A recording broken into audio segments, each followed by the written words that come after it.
away from the pandemic, those immunizations not only protect you, but they protect those around you.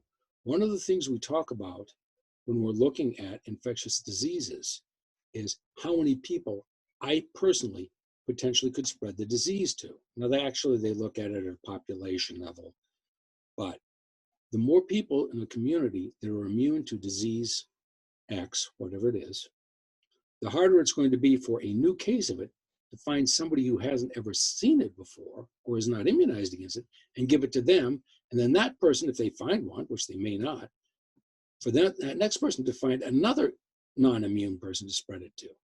We call that herd immunity. And frankly, that's what is being exploited by people who choose not to vaccinate their children.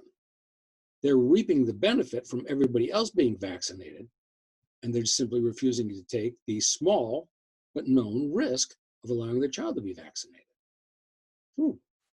So that's why. The other thing is that the human immune system is like people. Otherwise, its memory only lasts so long. And over time, if it hasn't seen an agent, it'll say, okay, that one's gone, I don't need to remember it. Which is why a lot of adults now, who all of us were immunized against whooping cough, adults are actually getting whooping cough now, which is why we've now started re-immunizing adults against whooping cough when they get a tetanus shot. Again, just once, but it makes a difference. So it's protecting you, it's protecting others, and that's why you have to keep doing it, even into adulthood. So one last question for you, doctor, and then we can, if I didn't ask something that you think we should mention, we can chat a little bit about that. But what are your recommendations? Obviously a lot of some of the school districts here locally are considering, normally they say you have to have your immunizations done before school starts, but now they're letting that be a little bit more lax for the October-ish deadline. That way, people can kind of ease back into things like you mentioned earlier when we were chatting a little bit. Is the hospital recommending that as well? I mean, should you go ahead and get the immunization now? Should you wait more towards school, or should you wait until you absolutely have to get them done from state regulations and, CDC guidelines? The answer is no. Let me make sense out of that, okay?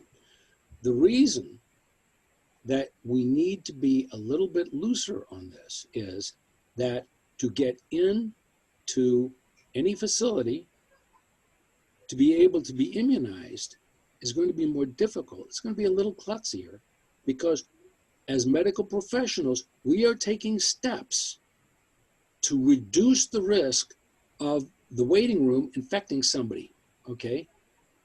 You're okay when you come in, but Aunt Tilly gives you COVID-19. We're trying to reduce the risk of that. So we're doing things like reducing the number of people reducing the number scheduled so that there is space so that we can be sure that you're not going to cross paths so much with people.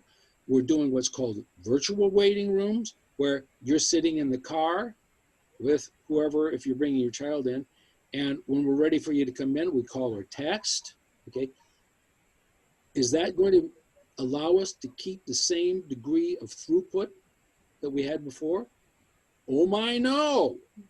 So again, the reason they're loosening things up a little bit is reflecting the fact that it's going to be a little tougher to get the job done because we're trying to protect you from each other and maybe us too.